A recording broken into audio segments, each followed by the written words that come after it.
Hello everyone. Welcome to the stream, and thanks a lot for everyone that's joining for the replay review. I don't unfortunately have access to chat on the Streamlabs, so I'm gonna have to be doing it through a Chrome tab. So if people can hear me and everything is good to go, then please post in the chat. I also just want to kind of see how much delay there is.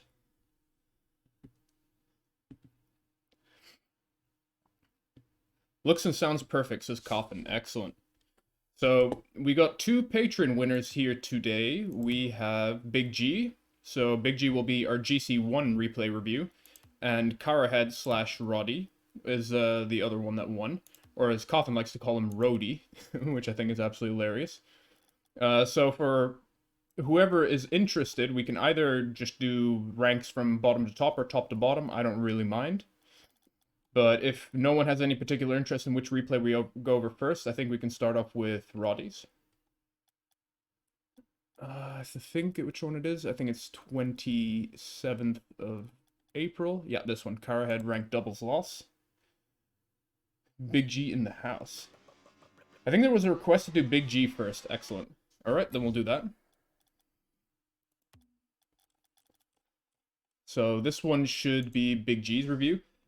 So normally when I do replay reviews, I do like to talk to the person that I am coaching. So for the replay review with the patrons, I guess what I'll do is I'll try to get Twitch chat involved and have some pop quizzes going on, figuring out what the player could have done in certain situations and keep the chat involved in the decision-making process. Big G has to leave early if you want to do his first. Yep. Yeah, okay, so there's a little bit of a delay, but it's fine. Hey, and Big G is also in the chat, which is excellent. So we'll just get this show on the road. This is a duo queue game with Big G and Waffles, and they're playing against another team. Rutgers Scarlet's Knight. I think that's a university team. Nah, I'll go gentle, Big G. Don't worry, I won't be roasting you. And so we're gonna obviously go to Big G's POV. And alright, I did cheat a little bit because I wanted to get some ideas going for where we could have the Twitch chat involved. So off the bat, unfortunate miss coming from Big G, but that's fine. Like, this is still a good position. And so now we're in a very interesting fork in the road here. So we can see that Peppers is probably going to beat Waffles to the ball here. And then we have to ask the question, what does Big G do from this position? Should he hold the net? So we'll do one. So for the ones in chat, should he hold this position or should he do two, rotate into net?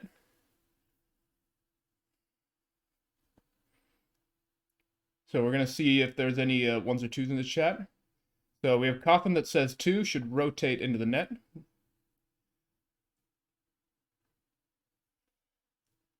So one of the things with defense where you want to be really creative is to figure out where you are in the map and what you want to do. Rolls for get good. Yeah, so from this position, what Big G has to do is be creative. So he has to figure out where he is on the map, which is obviously the near post currently. And he also has to consider how long would it take for him to reposition properly in net to cover multiple different outcomes. And so given this position where the timing is going to be that Peppers will get to the ball in about a second from now, Big G will not be able to rotate into net fast enough. So Big G should hold this position, and we're going to see what happens. And so you can see, because Big G did the little ritual dance of trying to reposition into the net, the shot came through, and Big G wasn't ready for it. Got to hold down the pass and shot options. Yeah, exactly. So I think Big G kind of knew from looking at this situation, because I think it's pretty fresh on his mind. And you can just see, like, this is around the time that the shot's coming in, and Big G is going to start repositioning right now, and it's pretty much over when this happens, because if this went top right, Big G would never save it. And even then, Big G's still in a very awkward position, so... Off the bat, a bit of a defensive error coming from Big G. Pretty unfortunate, but that is fine. 1-0 down at with only 10 seconds gone. That's okay. Good defense. I would only say, like, small thing here with this rotation is he doesn't have to jump the gun too soon. So it's good that he goes as fast as possible right now when the shot could come through. And then right here, Big G can just slow down and keep a lot of options open and just see how Waffles can hit this, because Waffles has quite a few creative options from this position. If Big G does play closer up and positions this way, Waffles can just go for a high pop and set up a pass. And then pretty much any ball that goes right here, this is going to be a really good setup for Big G to get an aerial shot. But because Big G over-rotates, the pass is not going to be an option anymore. You see this, covers the pass. Decent fake. But I think that Big G's small mistake here is not holding the same side of the map. So we're going to see what I mean with this. So Big G decides to rotate around his teammate. But Big G is actually in a really good shadow position. So if he decides to just cut a little bit this way, make sure that he's on the other side of the ball, Big G can go up aggressively for the ball and then side flip it into the corner and then give Waffles a chance to push out. So this is like a different flavor of defense. I think this is okay if Waffles is in an immediate position to defend. But by Big G leaving the ball, it's going to have to force Waffles to do a bit of an awkward save. And also, one other thing I want to highlight as well is we're going to check how much boost Big G invested just for this one fake challenge. So already off the bat here, a little bit out of position. And so 70 boost was our starting position. So you can see here, we went from 70 boost, 30, and we still haven't touched the ball yet. And now we're down to 16. And so now this is a position where Big G knows that he has 16 boost, and he has to cover the shot. And because he has to cover the shot, he has no boost to leverage it. So that means that he has to instantly use all his boost and then dive at the ball. And this is where stuff starts to get a little bit dicey. Good thing, though, that Waffles did back him up, but Big G did put himself in a very awkward position where he could have conceded to a fake. Off the bat, this touch is okay, and then where it falls apart just a little bit. So we're going to like highlight what Big G actually does really well in this position. So Big G, his first priority is to check where all the players are. So both of them are on the right side of the field. And then Big G does the right call of taking this ball to the ground because from this position, he has completely uncontested shot setup right there. So definitely a really smart play from Big G, but we're going to check one small thing, and I want to highlight it with this touch here. So when you're in this position on the sidewall and you want to go for a ground shot, there's two things that you have to keep in mind. So for starters is how you're going to touch this ball. Because with Big G touching it sideways, that means that he has to turn 90 degrees just to already start going down to follow the ball. So the ball's already going to start falling as Big G goes for the touch. Number two is this little pesky thing here called the ramp. The ramp eats up a lot of your movement when you're going to go for a ground shot off the wall bounce. So what Big G always has to do is position himself under the ball so that he's actually in a position to get the next shot. So we're going to see here that Big G's touch is actually pretty good. But you see, Big G is currently mirroring the ball. He's on the exact same height as the ball. And then only right about now does Big G start to go lower than the ball. And then this is where Big G can't get a good shot anymore, because when you go for that touch, you have to be like pretty much an entire ball length lower than the ball in order to be able to catch up to the ball again. It does factor in a little bit of speed, but generally speaking, you do want to be at least a ball height lower. So you see that Big G can unfortunately only get a roller because he's a bit too late to the ball. This is all fine. Good rotation here. Waffles not getting the best of shot. Nice challenge from Big G. Good challenge once again. Unfortunate that he doesn't have a lot of boost left for the recovery, but Waffles is up very fast, so this is all good. And then two small mistakes here. So rotating down the middle is okay, but I would personally prefer the pad line here. Because one thing that we can constitute from this situation with Waffles is Waffles is going to go for a solo play. Whether it's a double... Oh, wait a minute. Ritzy Lums with 5 gifted subs. Thanks a lot for giving all the subs. A lot of people got lucky. I think Enfall Has Fallen got lucky. Fixed is the other mic. Paw, Captain Ruba. So congrats on all the subs, and thanks again, Ritzy, for the 5 gifted subs. But back into the replay. This is just generally speaking a better pad line to take because it's easier to shadow and cover your entire net. So this is not actually terrible what Big G does, but you do have to know how to defend from going into the middle lane of pads. And this is going to make it pretty difficult to save.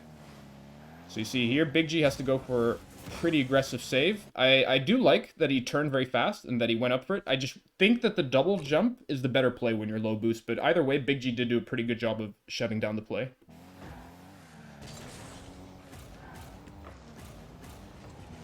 Ooh, that's a big miss, but just go back a little bit here. So this is a huge miss from Waffle. So Big G's in a very difficult position. And I will say from this position right here, Big G probably should have conceded because the fatal play was the turn towards the corner boost. So Big G's in a very difficult position because of Waffle's miss, and that's fine. But this turn right here, now that if the pass comes through, it's completely over. There's no way that Big G saves us anymore. So I would say that that turn should be enough to say that it should be a 2-0 for the opponents. But fortunately for Big G, they didn't capitalize on it. It's fine. Waffles did play a little bit too close, but that's okay. Yeah, a little bit unfortunate misplay from Waffles. It looked like he had controlled the play.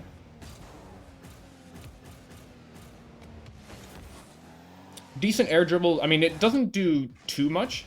So there's like two like technical aspects into this air dribble.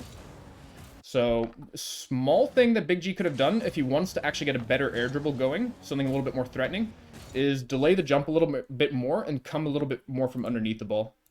Because Big G taking off this early, he's attacking the ball somewhere here, so he's never going to be able to create a lot of lift and actually get a very high air dribble going. But even then, like this is still completely fine, because what Big G can also do is take this to the ground. So this first touch is actually pretty good, because what Big G can do now is adapt to this play, seeing that there's no two attackers on the opponent's side that are going to challenge him. So he could actually take the ground bounce now and let the ball go in front of him a little bit. But instead, he opts to continue the air dribble, and this is where it's like, it's not very great, but it's not terrible either. But he does waste a lot of boost and gives the opponents potential possession here. So, you know, I would say it's like okay, but it does put Waffles in a very difficult position. Tricky read. Nice 50-50. So this is something interesting that I would like to ask the Twitch chat what they think about Big G's demo attempt here. So what are some different options that Big G could have to actually put a lot of pressure on the last man here?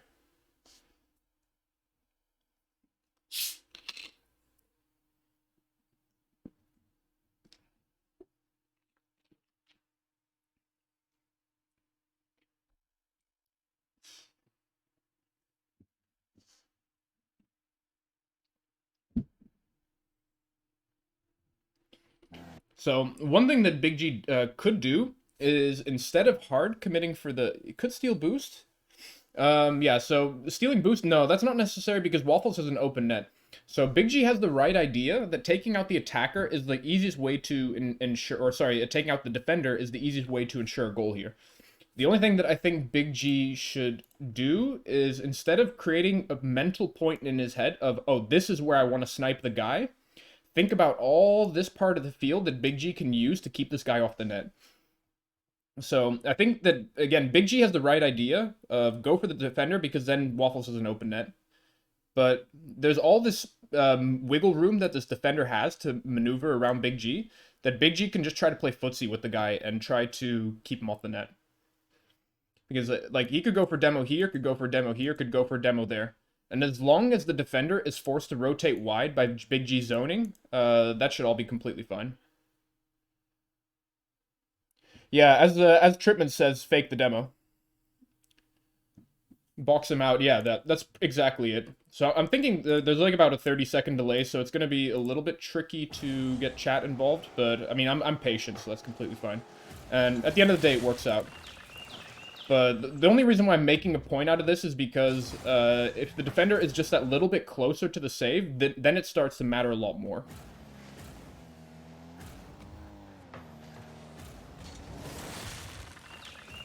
Fake the demo, then steal the flip reset. I like that. That's actually a good call. Because the one thing you don't want to give Waffles is any clout. That's the one thing you don't want to do. So off the kickoff, pretty good play. Nice try as well. I think that maybe Big G was just a little bit too underneath the ball.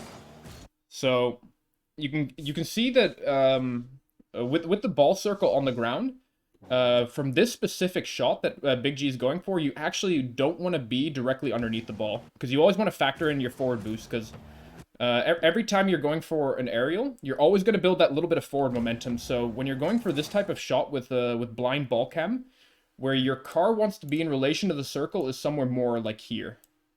Because anytime that Big G will tap the boost to go into the air, it's always going to take him forward. And where Big G wants to hit on the ball, you know, maybe I can get a little bit crafty. Let's get a little bit crafty. So where Big G wants to hit this ball is right about there.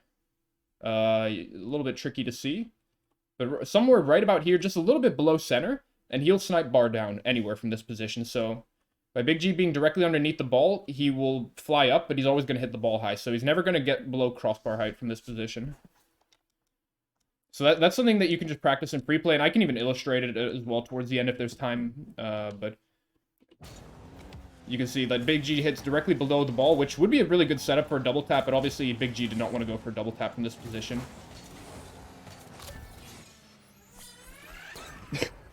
It's Waffles McCloud, not Waffles McCloud, exactly. And then, so after this play, this is all okay. But where Big G made a mistake here a little bit is not going for a flip here. So the flip had the highest priority because repositioning as fast as humanly possible is the most important thing. So whether it's a speed flip or even a front flip, that would all be fine.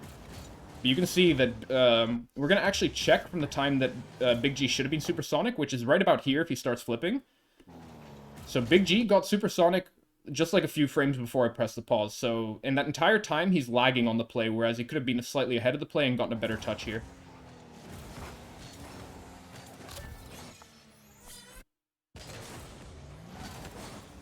Good kickoff. And so this is a very interesting position. So we're going to do, again, a short little pop quiz with a 1 and a 2. Which pad line should Big G take after this kickoff? So should Big G take the pad line that goes from here to net? Or should Big G take number 2, which is the wider pad line where you get the back post positioning? So we'll do 1 for the middle pad rotation, and we'll do 2 for the wide pad rotation.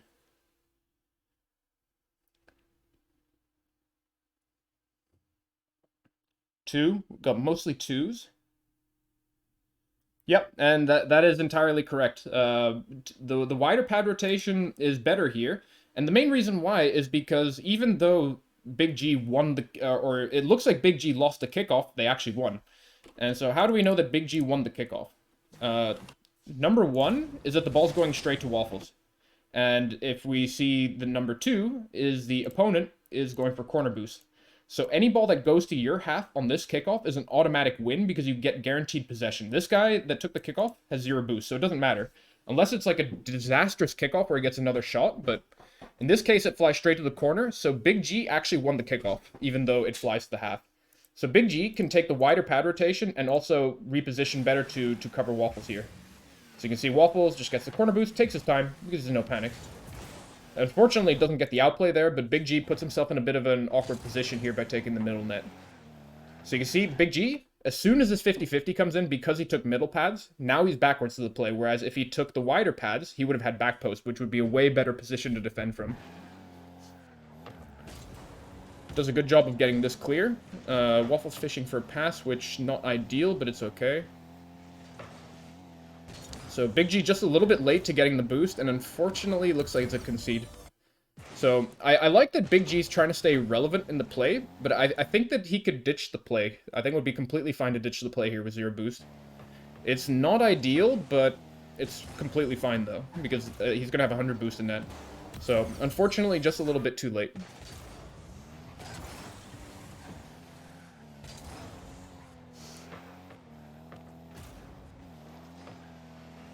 Fine. Yeah, so Big G maybe could have used right stick here, just to see where the other guy is. He could have gone for that ball if he really wanted to, but it is a little bit of a tight clock, though, so it's more of like a skill-based thing, whether or not you go for the ball. The safe play is just don't go for it, but if you have a good skill advantage, then you can definitely go for that. Nice. That was a really good goal from Big G. That was good control.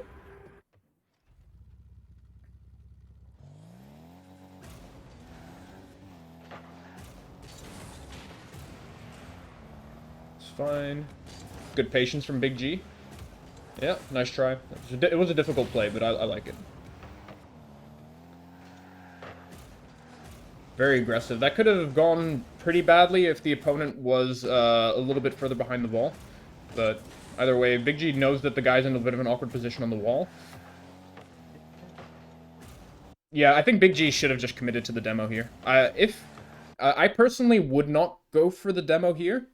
I don't think, maybe some of the times I would. It's not really like something you do it all the time or none of the times, but you can do it sometimes. And if you're gonna be this close to the net, you might as well just hard commit to the demo. You don't back off anymore because it's pointless.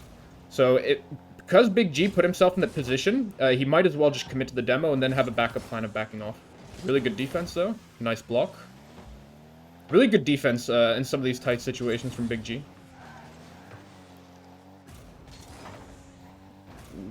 It's gonna get dicey. No boost though, unfortunately. Yep.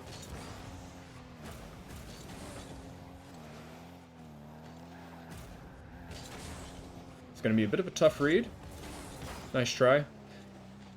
Yeah, so that whole play is pretty much predetermined by how good your read is on the bounce. Big G had a pretty decent read on the bounce, but of course, if like the better your read is, the better you're able to capitalize on that. So that's just a bit more of a skill thing. But I think that when you're playing in this rank, you do have to challenge yourself and go for some of those difficult reads. And even if it means that you're a little bit late, sometimes you just have to bite the bullet. Nice patience. Yeah, really good. So what Big G did here, by the way, is really smart. So we're actually going to look at this again. So Big G, we'll get to this point here. So again, it covers the back post. His timing is a little bit off though, but that's fine. Does push up a little bit too early, but right here though, how he plays the footsies with the guy that has possession right now, he's confirming first to see how this guy's going to react to him. So he's not committing just yet. He's just going to see, is this guy going to hit the ball or is he going to dribble it? And as soon as Big G sees, oh yeah, he's dribbling it, now he's going to start cutting off the play and block him from taking it up the wall. So that was a really smart, patient play from Big G.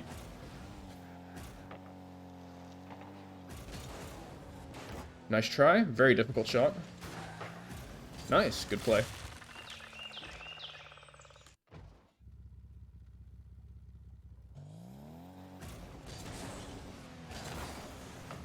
Not the best kickoff. Yeah, okay, so this guy is following. Yeah, so we'll just say what it is. Bit of a bad kickoff. Oh my word. The double commit that ends up being a save. This is actually really good because it goes into the corner. And Big G gets boost off of this. Good patience. Good defensive positioning. Does Waffles not score this? No. That was a really hard overcommit. Yeah, so this is a bit unfortunate because I could understand going for this when you're 1 goal down and this is like the last 10 seconds. But when you're 3-3 with 50 seconds left on the clock, this isn't a do or die play. You could even go for this if you want to at 0 seconds when you're even, but when you have so much time on the clock, the boost steal is actually just such a big play. So you threaten, and what you do from this position is you threaten the near post. So if this guy makes a mistake, gets a weak hit or whatever, this is your open net. So any mistake, you want to put yourself in like a kind of flowchart state where if my opponent does this, I punish that. But otherwise, your main plan is probably almost always going to be to get the corner boost. So let's say in this rank of this is about mid GC1. Let's say this in 10% of the cases, this guy will mess up this save. So if you cover the near post save, well, yeah, then 10% of the time by driving there, you're going to cover that potential misplay and just get a free goal. But then the other 90% of the time, you have to have the backup plan. And the backup plan is actually just corner boost steal. And so this is why you should be playing 1v1s, ladies and gentlemen, because this is where you're going to see the punishment come the most. So if you play 1v1s and you go for this goal a lot, you're going to see yourself conceding a lot in 1v1. And so that's why in 2s it doesn't look that bad because you have a teammate to back you up and you just think, oh yeah, you know, if I just did this a little bit better or that a little bit better, I would have scored this. But in 1s, you get the very clear stamp on your head that says, don't do this. So this is why playing 1v1s is so important. And so Big G went from a position where he could have gotten a boost steal and kept immense pressure, because then it would be like one player has 100 boost from the mid boost and one player's 0, to the opponent has 100 boost and possession. So, you know, if you think of it that way, it's actually a pretty big misplay, especially in higher level. So, threat on net. Good backwards challenge, though. But again, like this guy now used his 100 boost to pressure the net and also steal the other 100 boost. So Chirps did do a pretty good long con. And that just goes in. Yep. So, I mean, we could look at that moment where maybe Big G's backwards challenge could have just had that little bit of a better hit. But that goal almost entirely came off the fact that Big G went too aggressive on the goal line save.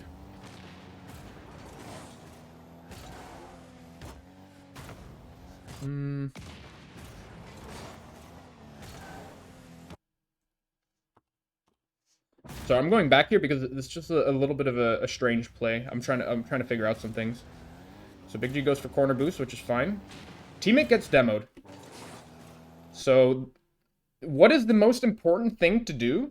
So we'll do...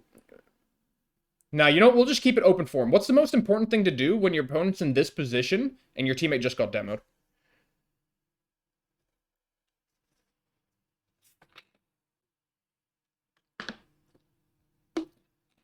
While I wait, I can also answer Tripman's question. So, Mike, what are your thoughts on solo plays vs team plays in twos, and does that change at all in different ranks? It depends on whether you're solo queuing or duo queuing. So, the way I think about it is, you generally speaking, as a very black and white statement, the more you get up the ranks, the more solo plays become important, and also just the more the meta revolves around it. But what I like to do in twos is I like the team play because I do think there is an optimality to it. I think that if you know how to use your teammate, that there will be a lot of situations that people are not creative enough to come up with where using your teammate is actually the best play. But I think at the end of the day that if you want to get good at the game, solo play is probably the best way to improve. But generally speaking, if you solo queue, you have to have good solo plays. And if you do solo queue, you can, I guess for lack of better terms, you can quote-unquote shit test your teammate. So you give your teammate a very obvious play. It's like, this is such a good pass to go for in a 2v1. If you know that this is a good play and you're ready for it, then I will pass to you in the future and I'll take advantage of it. But if your teammate is unresponsive to a good pass play where it's like crystal clear, like, oh, this is such a good pass play to go for, then you can't pass to that guy anymore because that guy's unresponsive to passes. So that is pretty much how it goes. But yeah, so to get back to the situation at hand, the correct answer is like what Idor and Captain Ruba said is delay, protect the net, buy time. That's exactly it. So this guy could get a shot on net, and Big G just pre-jumps a little bit too early, and I think as Big G said in Twitch chat, maybe it is a bit of a panic mode, but yeah, protecting the net's the most important thing there. Because that guy could still clear towards the net, and then Waffles is left in a 1v1 with 33 boost, which is not a good idea. Ooh, dicey bump. Is that the goal that broke the camel's back? Unfortunately, yes. Yeah, so I would say overall, given this replay, Big G does have good moments. And so I would say, generally speaking, on offense, Big G has more good moments than not. But I think where Big G can get the most improvement is working on his defense. And there are three main things that Big G could work on for defense, I think. So first off is shadow defending, where there were a few moments where Big G makes the incorrect turn to cover his net. I don't know if I remember the timestamp anymore. But Big G needs to be more creative from certain positions on the map based on when the opponent is actually going to go for an attack. That's number one. So, like, the biggest example was the early goal where Big G should have held the near post instead of rotating back into net, because he should know, okay, yeah, this guy's going to hit the ball this time, and because of my ritual of doing the net dance is going to take longer. That's why I should be waiting in net, or that's why I can't make it back to net in time. So that would be first off. Second off, I think playing for a bit more map control over just going for generally aggressive plays. So figuring out how can you control the opponent's boost, how can you put your opponents in very awkward positions. So that's maybe a bit more of a 1v1 mindset, but there are just ways to create advantages without doing stuff that directly involves the net. And that could just be doing stuff like making very high awkward to save balls, where you go for boost steals and demos after that, put the balls in very uncomfortable positions. Anything like that, really. And I'm thinking if there's anything else. Also, generally speaking, just work on speed flipping through the map. Because I think where Big G's pacing / mobility issues around the map involve around not flipping enough in certain situations. And like the biggest example that we can highlight is, I want to say it's this goal. Is it this one? Yeah, so here, like, Big G could just flip for this boost way faster. And he's just kind of fishing around, not doing too much with zero boost. But I think it was actually this goal, yeah. So we can see right here, if I'm going to go for a flip, I'm flipping right now. This is exactly the timing that I'm flipping, and I'm already going to be supersonic. So Big G only barely got supersonic right here before takeoff, and that entire time the opponent has a pacing advantage. But also, one of the other things that Big G can't do because he was a little bit slower moving around the map is Big G can't get that awkward touch that he's looking for. So, like, the idea that Big G has is correct. Get an awkward touch and give it, put it in such a way that it gives time for Waffles to rotate out, but for me to get the corner boost. So that's definitely, like, a good thing that Big G's trying to do, but because he didn't flip, he doesn't buy that extra time that allows him to manipulate the ball a bit better. And then he gets this touch, which is effectively just a pass. So I think all in all, like, better defense in terms of, like, challenges, shadow defending, ball placement also on defense, things like that. And for offense, just knowing when to commit, when to go for boost deals, when you have the opponent on the ropes, and play more for the long con. I think that those are, like, the two things that will help you be more comfortable in this rank, I think, for 2v2. If there's any other specific questions like what Tripman said earlier, then we can quickly do that, and otherwise we can move on straight to the next replay, which is Roddy slash Kara Head. Yep, no worries, Big G. Enjoy Mother's Day. I think everyone here is a mother lover, to quote The Lonely Island.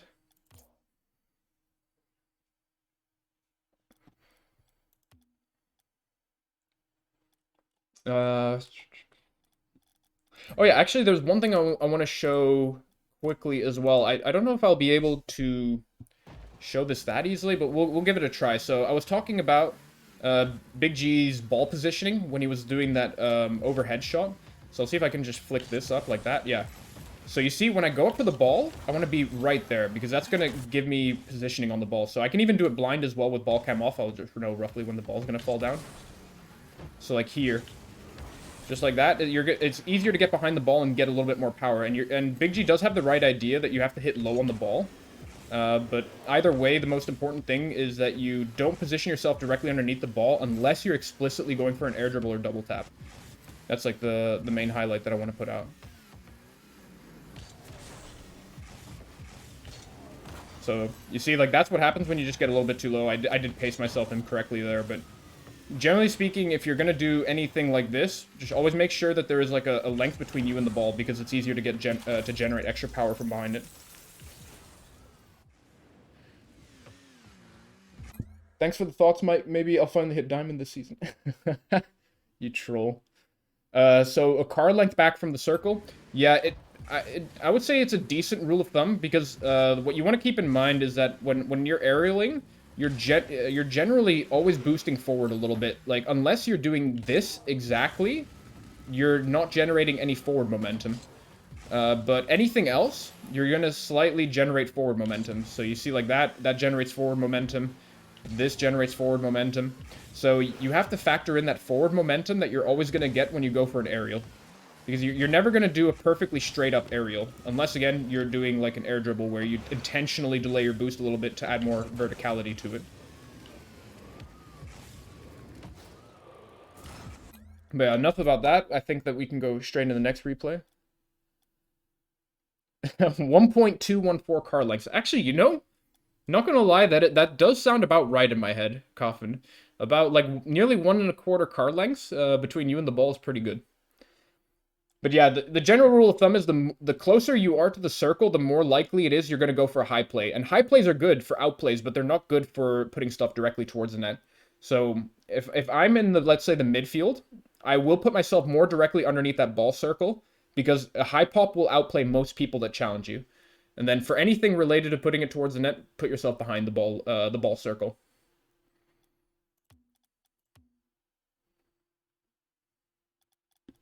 All right, last replay review of the evening or afternoon for all the US folks. Wait, this is really far back. I said it was April 27th. We should be able to see it somewhere. Car ahead, doubles loss.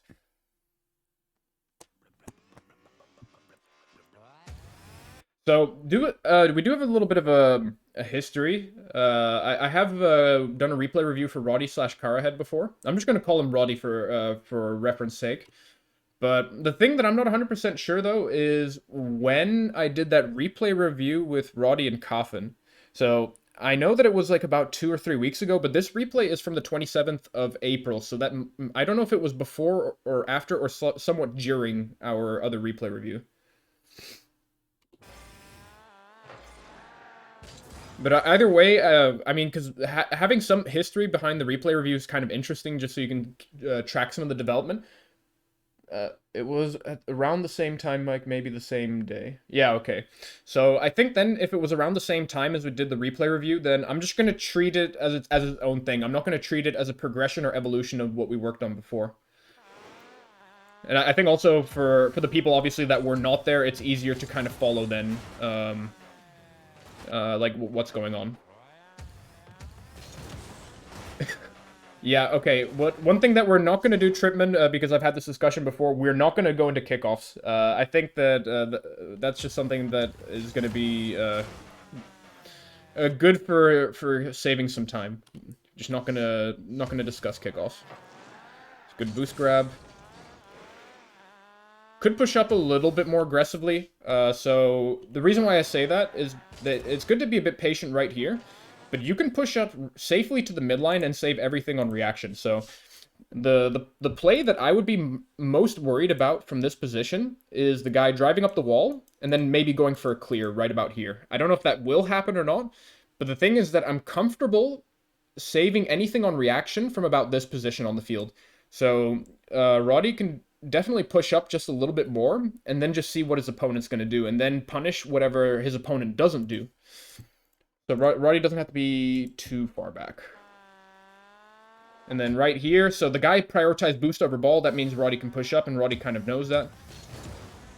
And the thing that Roddy did here that's really good is he actually chose a good timing to go for the challenge. He could have, like, boosted earlier and then done the exact same thing. But, like, in terms of, like, the idea of when am I going to attack this player on the ball, definitely the good call. Not the best recovery. Good flip. Good patience here. Unfortunate that Roddy does cross the back post here, so this could have been really dicey. But Roddy's like general idea was really good, so this is just a really good position to hold for the time being, and then have the pass in mind as well. So the only slight thing I would recommend for Roddy is position yourself a little bit more neutral, because you can always turn to the net with 45 degrees. But the thing that you want to do is also turn 45 degrees to cover the pass. So these are like the two things that you want to keep in mind from this position. So the actual position itself on the field is good, like where your car is, but how your car is oriented is something that you can also think about from this position, just to give yourself the option to cover the pass. And then you see you were worried about the ball going to your net, which obviously is rightfully so, but you unfortunately don't cover the pass, and that could have been a bottom left shot.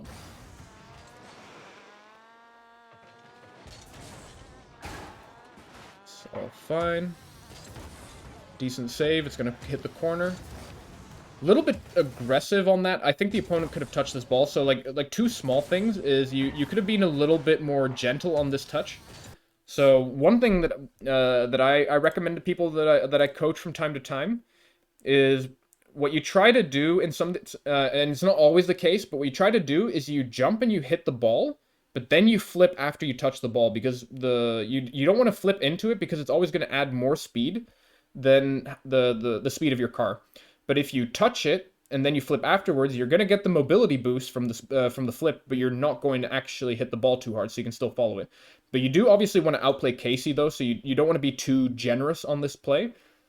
But delaying the flip is definitely a good call if you still want to be able to go for the ball again in your corner here. And so it does hit it just that little bit too hard. And then right here, Roddy should just wait and let the guy hit the ball. And then the guy does misplay, but that's besides the point.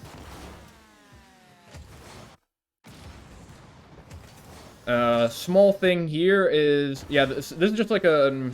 how do you call it? This is like a type of awareness thing on when you're going to attack the ball. So when you figure out when you're supersonic that you can't catch up to the ball anymore, then you have to use the rebound. That's like the basic rule that you tell yourself in your head. You want to go as fast as possible. You read what the ball's actually doing in front of you, and if you see that the ball's still going too fast for you, then you just have to take the rebound. So Roddy attacked the ball too early. I mean, I'm going to be honest, I won't expect Roddy to score it, but the best I can say is put yourself in positions where you can actually try to score it, if that makes sense. So, like, if Roddy puts that in let's say 2 out of 15 times, like, that's actually still pretty good for his rank. But if he attacks the ball like that, he's not actually going to be able to do that. And he's not going to even give himself 15 attempts to even do that in the first place, so. Small thing here. So this boost grab is okay, but I would have rather had it that Roddy boosted and then flipped into the ball, just, again, for saving time and making yourself fast around the field. And then here, I think Roddy should turn towards his net again, because the guy could potentially clear towards his half. Yeah. Roddy decides not to go for this. It's a decent challenge. But again, small thing here is, with this touch here, Roddy does do a smart call here. So Roddy decides, I don't think that this is a good ball to go for, because I'm maybe going to mess it up, or it's not going to be very fruitful to go for it, which is fine. But then what Roddy can do is track the ball trajectory, and the ball trajectory is this. I mean, not literally this, but this is the direction where the ball is going, which is this pink arrow. So if Roddy crosses the ball trajectory and then starts the position here, Roddy can actually keep the opponent on the ropes. Because the opponent doesn't know what Roddy's going to do, but all that Roddy has to do is drive next to the ball and have the opponents think that he's going to do something.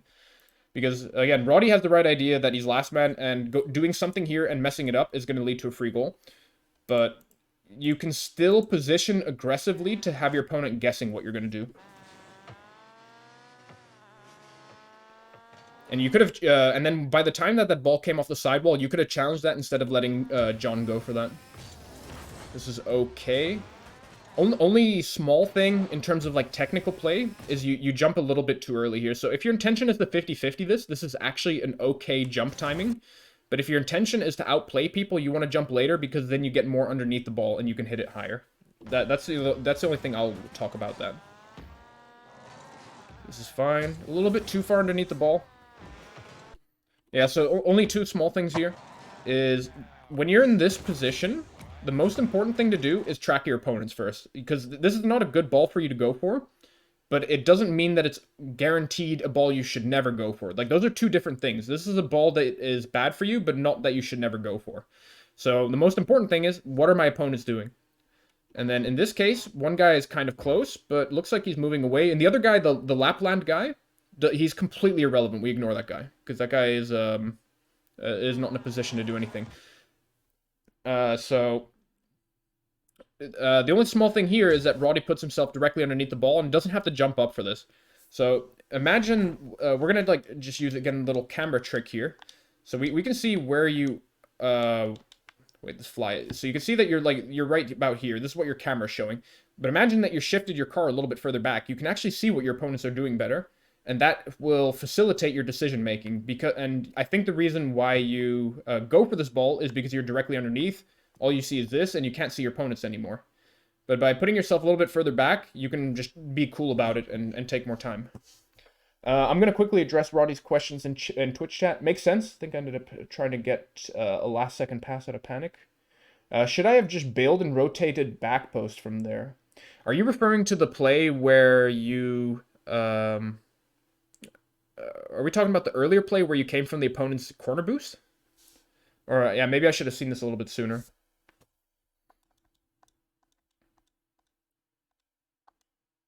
But yeah. Last second pass was the earlier play when I hit. Are you talking about this one?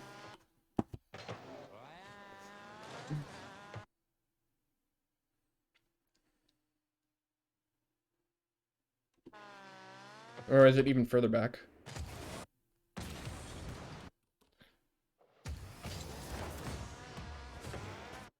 Bailing back post question is about the current play. No, like here, this is completely fine. If you're talking about this exact play, this is completely fine what you're doing. But the only thing is I wouldn't panic and hit the ball there. That's the only thing. Because the most important thing is you just track your opponents, and if you're that close to the ball, you might as well just go yourself. And yeah, by putting yourself directly underneath the ball, it makes it just a little bit awkward.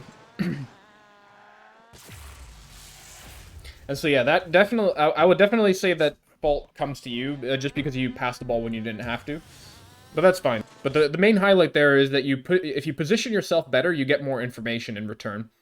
So that's something that you can consider as well when you're in free play, is think about positions where you can actually attack the ball in a reasonable way. Even whether it's for shooting, dribbling, doesn't matter. But then also think about how what can you actually see on the field based on where you're positioned. Because that's stuff that you can kind of shadow box. You can do like shadow boxing when you're in free play. So you can just kind of think about how your opponent thinks about certain positions that you're in. Really good save. Good patience here. Only small thing is you jump the gun a little bit too much because you do have a teammate behind you, so you do want to posture aggressively for this and force an option. But you want to make sure that you don't cross too early on this opponent's line.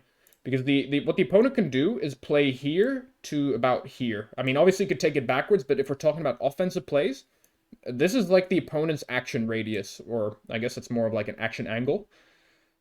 So these are all the like different outcomes that the opponent can play for. And the one thing that you do have to respect is always play the forward option. And so that's why it's important not to cross too soon, because you can always turn on reaction and cover all the lateral options. But just make sure that you don't cross too early. Because then this turn becomes that little bit more awkward.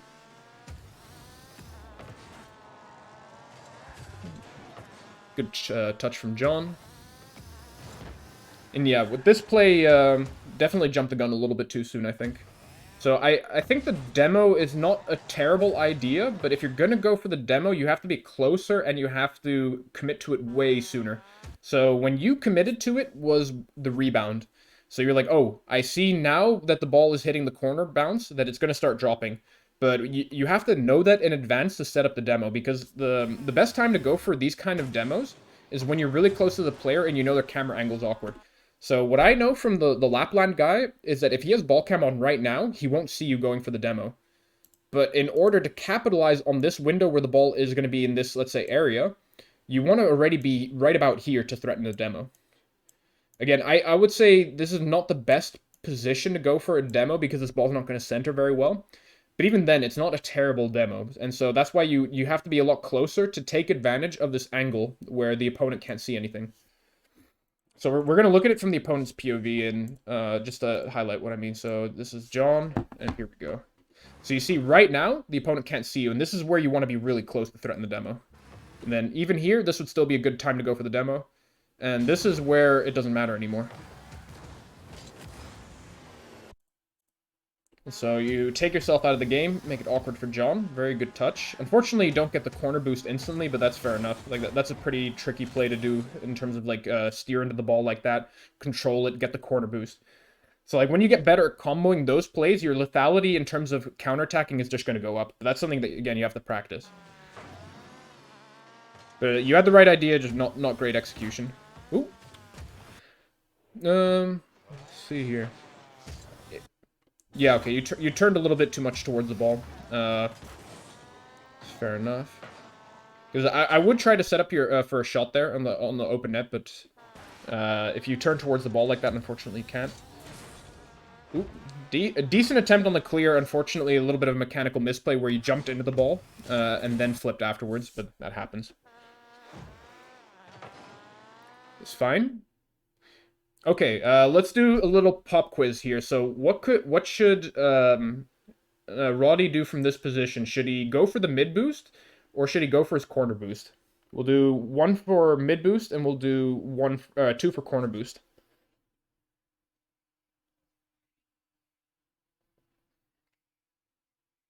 Tripman doesn't even play by the rules. Tripman just says pads. Two? Corner boost? Go for a demo, Loomis. It's always go for the demo when it's Loomis in the chat. And the 1.5 is pads. Nope. The answer is actually go for the mid boost here. And the main reason why is because your opponent took such a hit that the recovery is completely off. And you have a teammate behind you. Because the thing with twos is boost control is very important in 2v2s. I mean, it's actually just important in every single game mode, but it's more so important in twos compared to 1v1s.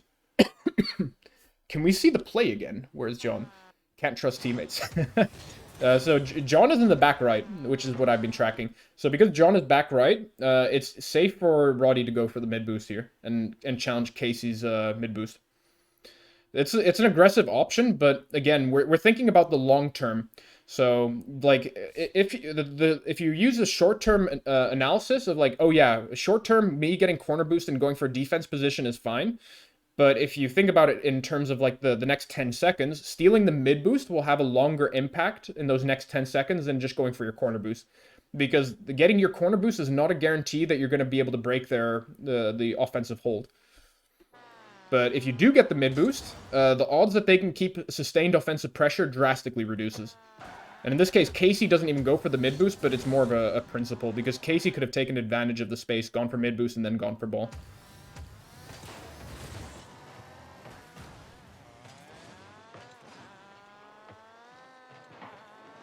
Let's see this. So he goes for this defensive play here, which is fair enough. This is actually the right place to take pads, so Tripman was right in the future.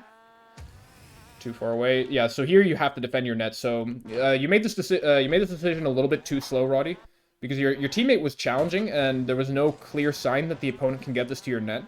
So like if we look at this in a very simple question right now, can the opponent get this ball into my net from this position? The answer is clearly no. So this mid boost is safe. It doesn't mean that it's always a good mid boost take, but it is safe. And you do have to be able to reactively or how would you say, dynamically respond to various outcomes. But at the end of the day, it's safe because there's no shot on net. And so because there's no shot on net, that mid boost is safe. And coincidentally with this bounce, he would have also had a shot here. But now that you go for this mid boost, Lapland could have scored the open net.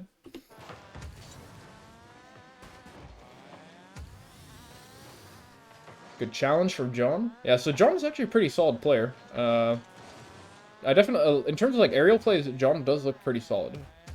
Good first touch, nice.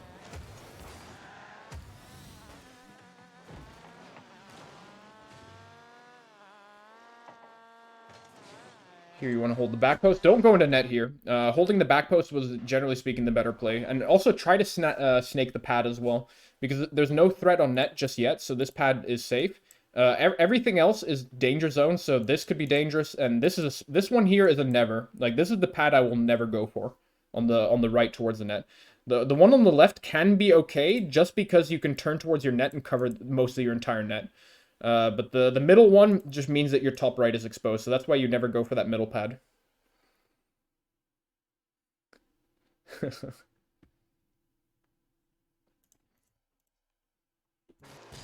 So we're gonna see here, zero boost in the middle of the net. This is like a really bad position. Zero boost outside the net is actually semi-decent, but inside the net it's pretty miserable. So we're just gonna see what happens. Decent challenge, but unfortunately no boost to capitalize on it. Okay, the guy hits it into you. Do you get the goal? Unfortunate. Yeah, wall play is pretty difficult, so I feel you on that. John's teammate should uninstall. Coffin always giving Roddy the banter. Nice kickoff. Good boost steal. This is a very good aggressive boost steal. So the only small thing is I would try to flip earlier. So I understand that you're orienting your car to where the boost is, but getting the mobility from the flip is higher priority than the precision, if that makes sense. So here, this is what you don't want to do, actually, now that I see it again, is when you do collect that boost, you don't want to be driving up the corner wall because that slows you down immensely. So, like, here, that's just all lost time. Like, that's a lost half second in terms of time.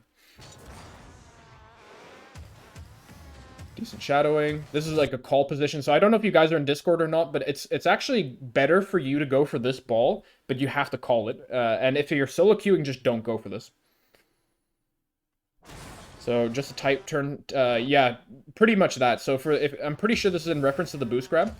But like right here, just flip towards the boost, blind even, and then turn off your ball cam. Because the mobility, again, is more important than like alignment. Like, obviously, if you flip towards their net, that's bad. But if it's anywhere in the general vicinity of the corner boost, the immediate flip is more advantageous than the alignment. Because, again, we're trying to save time and not drive up the wall here. Like, you want to be turning on the ground as you grab the boost. Like, this is optimal if you can do that.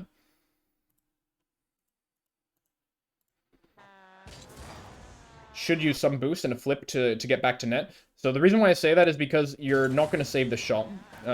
So for reference, if you're on the same line as this guy taking the shot, you're never ever going to save this if it's a good shot. You're a little bit ahead of the line, but you could if you boost and flip properly, you could already be about here, somewhere here, yeah. And so because you're on a similar line to where the shot's going to get taken, if this goes top right, you're never saving this. So that's why getting ahead of the line for these cross shots is very important, because if this guy hits about, let's say, 70 miles per hour, which, where, you know, I'm being a bit generous for Plat 3, but I'm also thinking of it in terms of, like, general gameplay. But if this guy hits 75 or 70 miles per hour top right, you're never saving that. Whereas if you do get more towards the midline earlier, you could probably save that. Yeah, we talked about this already. You should call that.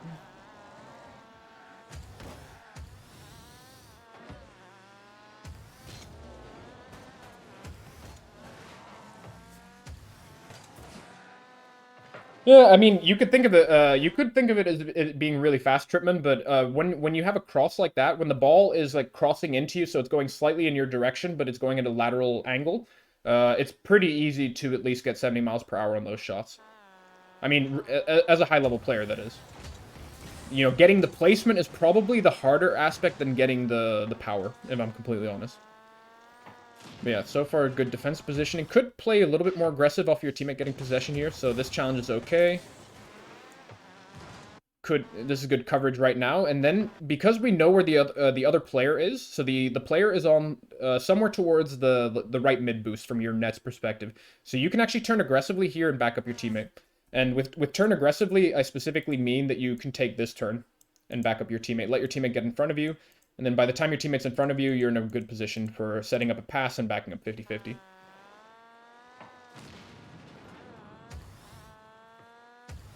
Good that you let your teammate respawn, by the way. Really good. So this is just pretty much an A+ in terms of like what you should and shouldn't do. Always let your teammate respawn, because you're not in a bad position. When your teammate's in a 50-50, though, you don't go for a demo here.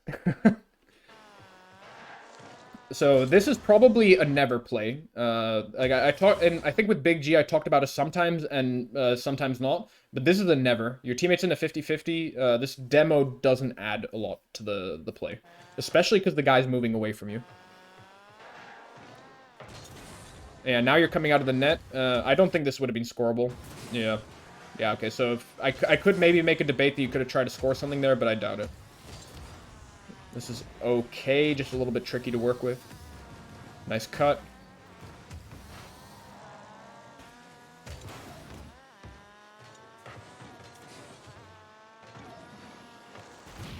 And yeah, you took a taste of your own medicine there.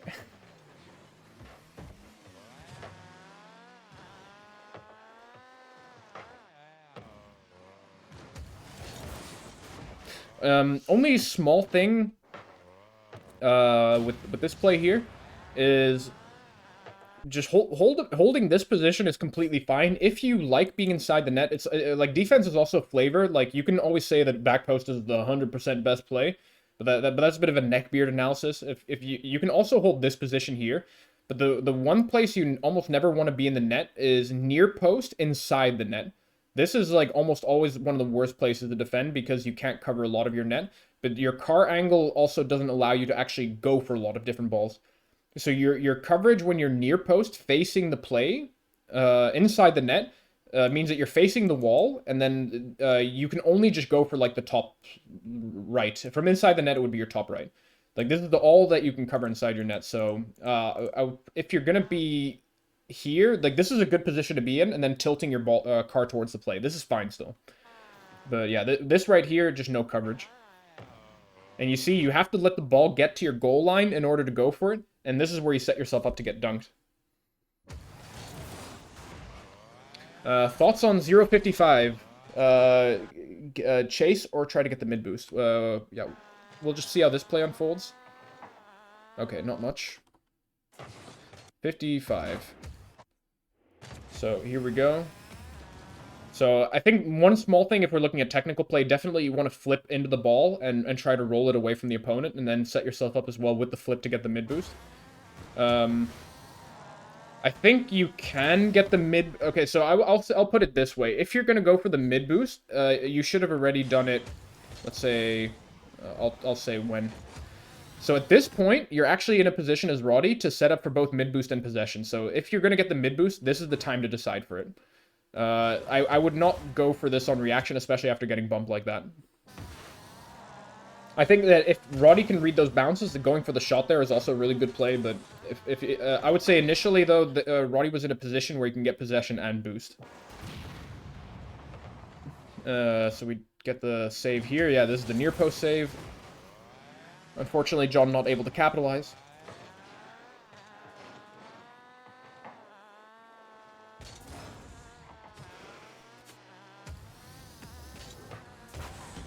Yeah, this is something I talked about with Roddy in one of the first replay reviews that did.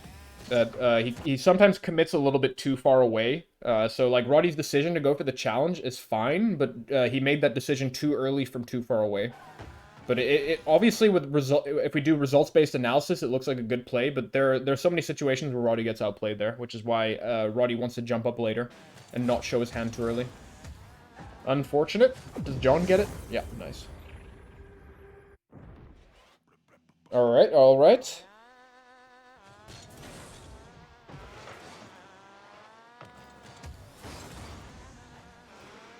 Wait, I'm a little bit lost.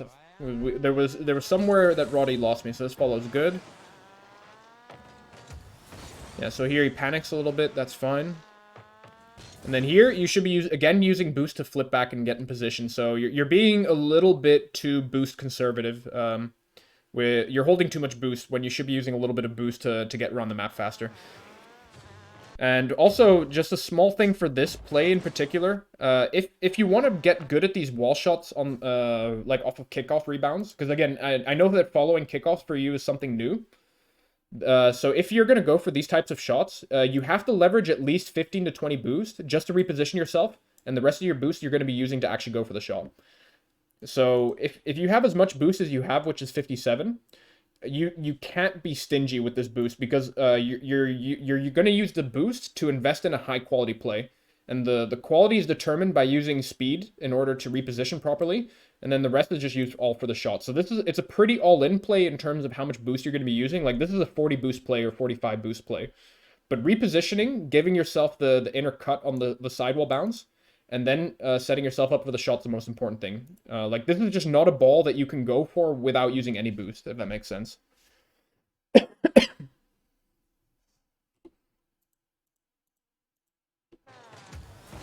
Yeah, and that's the reason why the guy beats you. Like, there is a universe, if you use 20 boost to reposition and get behind the ball, that you could maybe set yourself up for a beat.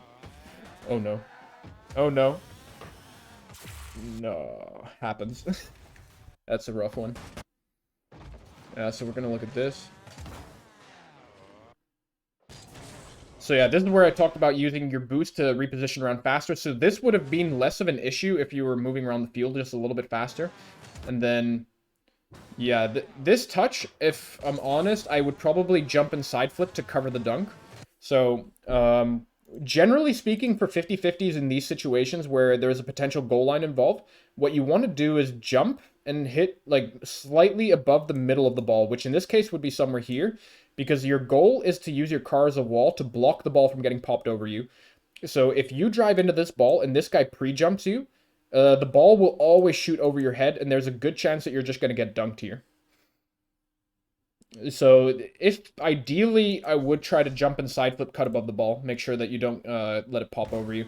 And then here, yeah, this is you just have to know how to read this bounce. I mean, ideally, you don't hit the inside of your net, but the only way that you salvage this is if you know how to read the bounce.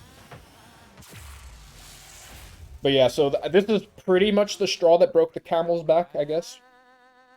I mean, we can just watch the rest of the replay, but it's pretty much for gravy. Yeah, this kickoff pretty much determines that it's over.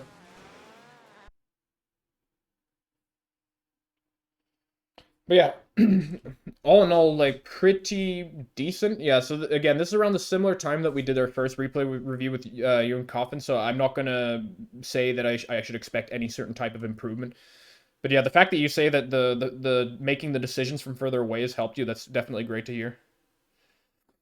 Yeah, you're welcome, Roddy. Like, yeah, unfortunately, normally I would do this in a Discord call and just actually interact, but this is all for all the Twitch peeps. So if you found it helpful, that's good to hear. But yeah, so in order to like capture some of the highlights, like if you've been taking notes, that would be obviously the best. But I think like the main three highlights that I could give you is using a little bit more boost to flip around, or sorry, a little bit more boost to just move around the field. Just like valuing mobility to save time, if that makes sense. So you know how time is money? Well, boost is time, essentially. That would be the equivalent for Rocket League. So even though you want to try to use as little boost as possible, time is probably the most important resource in Rocket League, and then boost, if you ask me. I think that there is a balance that you can strike at the highest level where you know how to manage your boost and your time properly. But if you're using just a little bit too much boost to move around the field faster, that's not that bad. Don't worry about it too much. Let's see. Thank you so much, Mike. Very helpful. LurkerRL, let me know when you're ready to wrap up. I have a 30-year-old Scottish streamer to raid.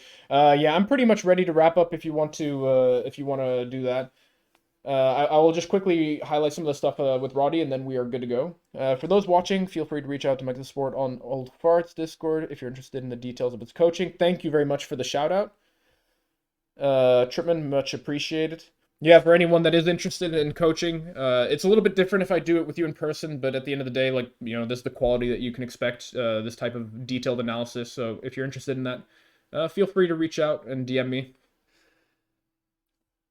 But yeah, so for Roddy to wrap up, move around the field more with boost and flips. And the one thing I would implore as well is get a feel for the timing of when you have to front flip in order to get supersonic. I mean, ideally, of course, you learn speed flip, but I'm not gonna like force that down your throat.